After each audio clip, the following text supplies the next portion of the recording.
개발 공부하실 때 정확한 로드맵을 모르시면 최소 2달에서 3달은 손해를 보게 됩니다. 처음에 개발 공부할 때는 내가 뭐가 중요한지 모르니까 이거 조금 저거 조금 이렇게 공부를 하기도 하고, 유튜브나 블로그 이런 거 검색해 보시면 이것도 중요하다 저것도 중요하다 이런 내용들이 너무 많은 거예요. 그래서 개발자로 일을 하면서 지금 생각해 보면 내가 이거 알았으면 진짜 한 6개월은 아낄 수 있겠다 이런 생각을 정말 많이 하게 됐습니다. 그래서 개발을 처음 공부하시는 분들이나 아니면 주니어 개발자들에게 되게 유용한 개발자 세계에서 정석이라고 불리는 캄란 백엔드 로드맵을 가져와 봤는데요. 이 로드맵은 개발자들이 제가 어제 확인해 보니까 좋아요 수가 27,000개나 되더라고요. 그 정도로 많은 분들이 좋아요를 눌러주신 인정하는 백엔드 개발 공부법입니다. 그런데 요거 쓰신 분이 영국에서 일하는 분이에요. 그래서 국내 시장이라는 조금 안 맞는 부분도 있는 것 같아서 제가 국내 개발자 취업 시장에 맞춰서 여러분들에게 요걸 풀이해 드리도록 하겠습니다. 이 영상 다 보시고 나면 최소 3달 정도는 아끼실 수 있을 겁니다. 개발을 처음 공부하시는 분들이나 공부를 시작하신 지 얼마 안 된 분들에게 굉장히 유용한 내용들이 많으니까요. 끝까지 꼭 영상 시청해 주세요.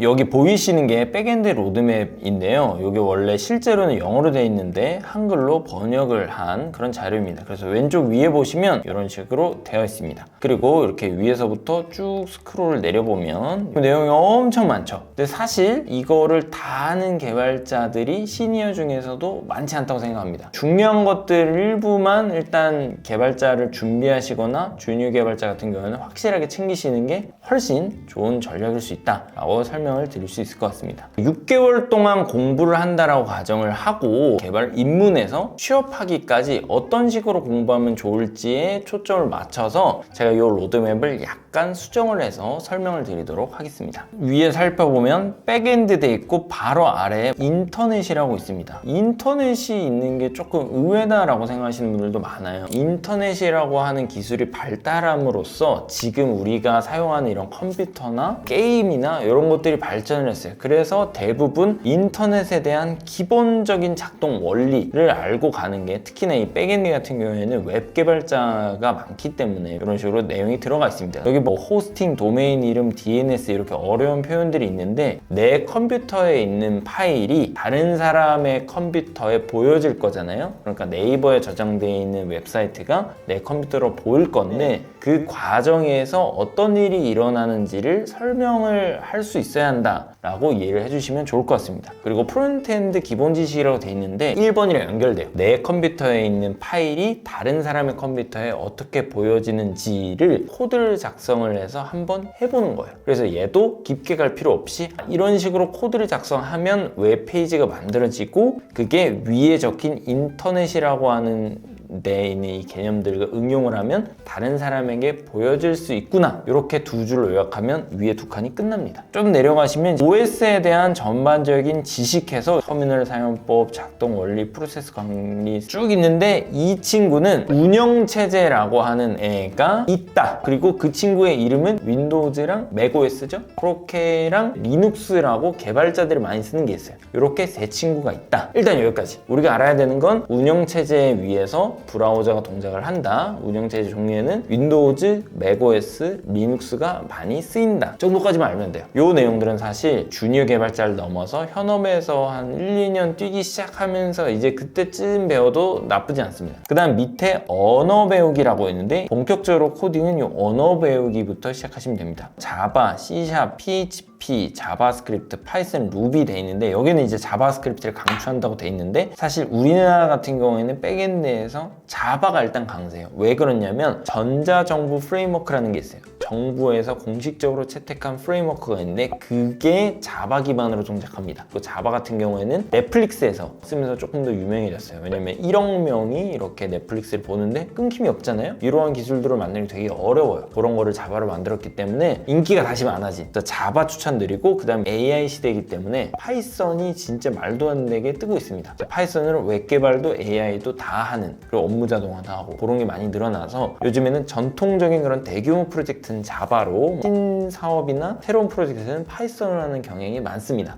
그런데 입사에 유리한 그런 걸로는 저는 파이썬을 추천드리는 편이에요. 그래서 파이썬이나 자바 중에 골라서 시작을 하시면 좋습니다. 문법을 배우는 것 이외에 꼭 알아두셔야 되는 게 있는데요. 바로 언어들 간의 특징입니다. 언어마다 철학들이 있어요. 예를 들어서 자바 같은 경우는 되게 엄격한 언어로 불립니다. 그래서 이 친구들 같은 경우에는 자기가 정한 규칙을 어기게 되면 애초에 코드 실행을 안 시켜버립니다. 반면에 파이썬 같은 경우에는 조금 서로 간의 신뢰를 바탕으로 하기 때문에 좀 유연한, 알아서 잘 했겠지 그런 식으로 코드를 작성을 하게 됩니다. 이러한 특징들이 있고, 그리고 런타임이라고 하는 단어가 있는데 그건 뭐냐면 그냥 실행할 때 어떻게 실행되는지. 예를 들어서 파이썬 같은 경우에는 한 줄씩 코드를 실행해요. 그러니까 영어를 번역한다라고 예시를 좀 들어서 설명을 드리면, 자바 같은 경우에는 책 한 권을 전부 다 번역하고 책 한 권 번역이 다 끝나면 이렇게 보내줍니다. 반면에 파이썬은 한 줄 단위로 이렇게 번역을 하기 때문에, 그러니까 실행을 한 줄 단위로 한다는 거예요. 그렇기 때문에 실행할 때 있어서 오류가 빨리 발견되는 그러한 장점이 있습니다. 그래서 이런 식으로 코드가 실행되는 환경 같은 게 조금씩 다르기 때문에 그런 거를 조금 익혀두시는 게 의미가 있을 수 있습니다. 그 다음에 나오는 게 버전 관리 시스템이라고 하는 건데, 현업에서 프로젝트를 할 때는 이 버전 관리 시스템을 사용하지 못하면 사실상 같이 협업이 불가능하다라고 생각을 하기 때문에 요거는 초기에 잘 익혀두시고 그걸 반복 숙달하는 게 굉장히 중요합니다. 그래서 이 버전 관리 시스템은 어떻게 이해를 하시면 좋냐면, 사람을 사진 찍어서 추억하는 것처럼 개발 프로젝트, 프로그램을 사진을 찍어서 기록한다.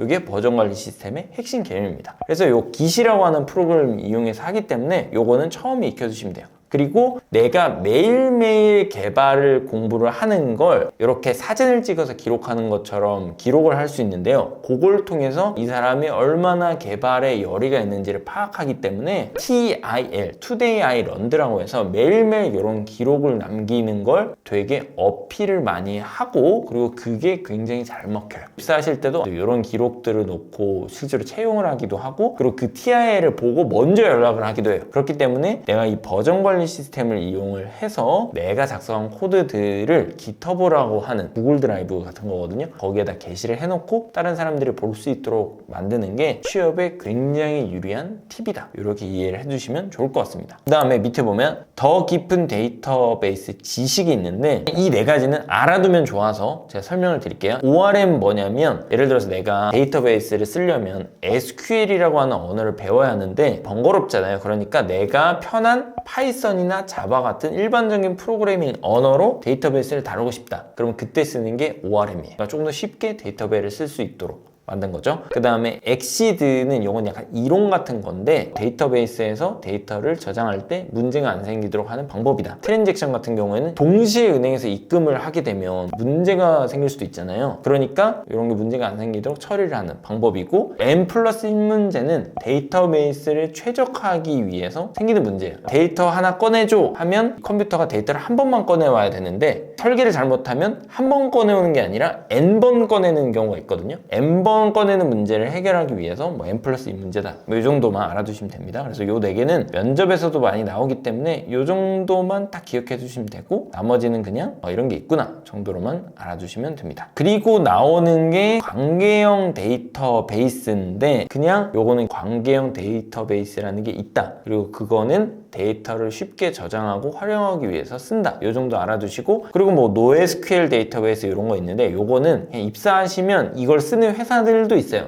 이 데이터를 저장하는 방법 중에 하나예요. 그래서 요거는 입사하시고 만약에 그 회사가 쓴다 하시면 그때 공부하셔도 뭐 늦지 않습니다. 그 다음에 API라고 되어 있는데요. API 같은 경우에는 웹 프레임워크라고 이해를 해주시면 더 좋을 것 같아요. 그래서 보통 웹 개발을 할 때 웹 개발을 쉽게 할 수 있도록 만들어 놓은 게 웹 프레임워크인데요. 프레임워크는 쉽게 얘기하면, 여러분들 떡볶이 만들 때 떡볶이 밀키트 사서 바로 요리를 하시잖아요. 그러면 떡볶이를 쉽게 만들 수 있죠. 그렇게 웹 개발에 대한 밀키트가 바로 프레임워크입니다. 그런데 그 종류가 웹페이지를 전달해주면 웹서버라고 부르고, 데이터만 전송해 주는 경우가 있어요. 그런 경우에는 API라고 합니다. 그래서 그냥 얘는 간단히 얘기하면 내가 프로그램을 개발을 할 건데 그 프로그램은 뭐냐, 고객이 원하는, 예를 들어서 내가 넷플릭스에 들어가면 고객이 뭘 원하죠? 동영상을 보기를 원하잖아요. 그러면 동영상을 보내주고, 그냥 네이버에 가서 검색을 한다 하면 검색 결과를 보내주죠. 그렇게 내가 고객이 원하는 자원이라고 부르는 뭐 영상이나 웹페이지나 데이터를 보내주는 프로그램을 만드는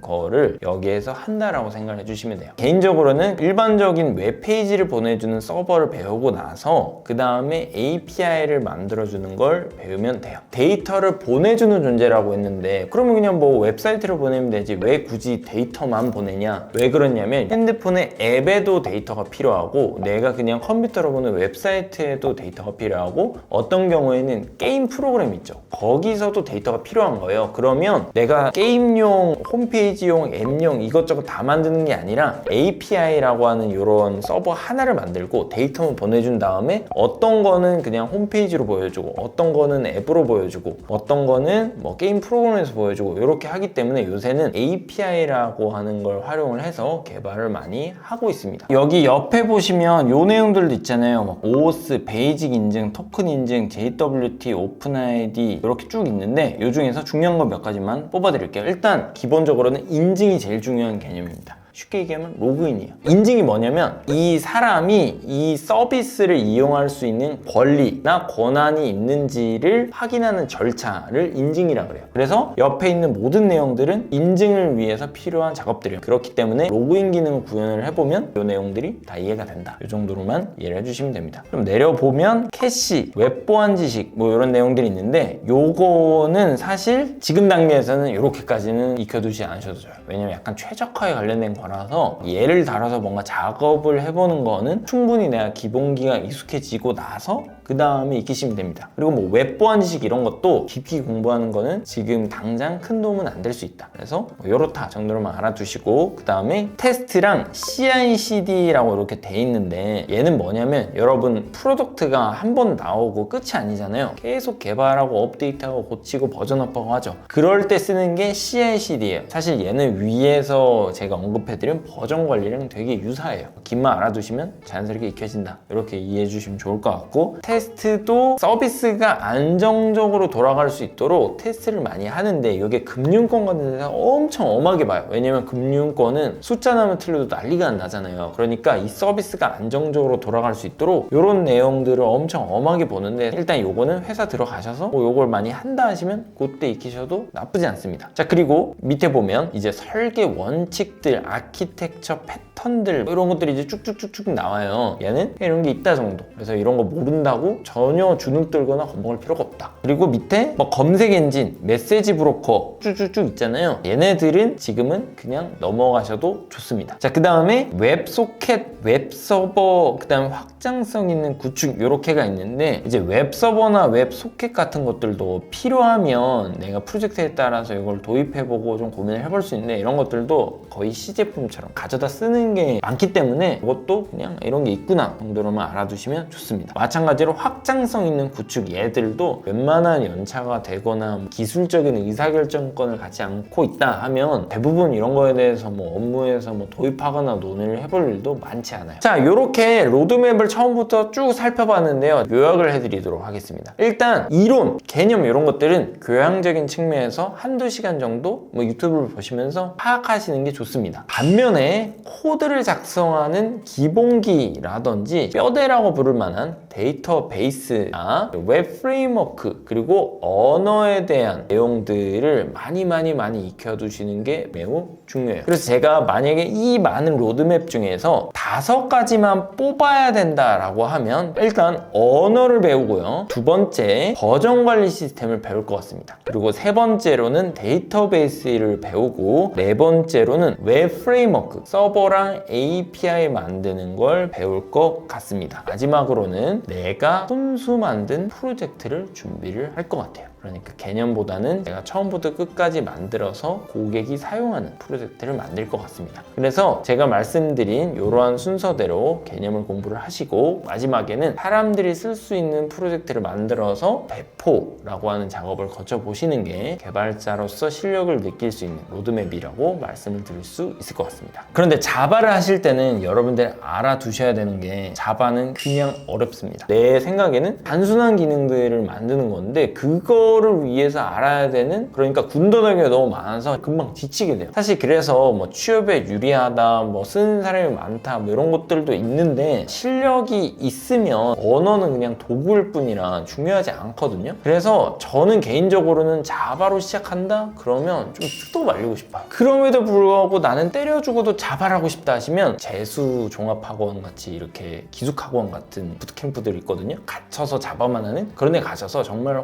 혹독하게 각오를 하고 들어가시는 걸 추천드립니다. 이렇게 로드맵에 대해서 알아봤는데요. 제가 추천드린 내용들 있잖아요. 어느 회사 공고를 둘러보셔도 이 5가지는 무조건 요구를 하니까 이 5가지만큼은 꼭 공부를 해주시기 바랍니다. 우리 함께 본 로드맵은 제가 링크를 추가해 둘 테니까 원하시는 분들은 다운로드 받으셔서 익혀보시기 바랍니다. 오늘 영상 도움 되셨다면 좋아요와 구독, 댓글 부탁드리고요. 다음에 더 좋은 영상으로 찾아뵙도록 하겠습니다.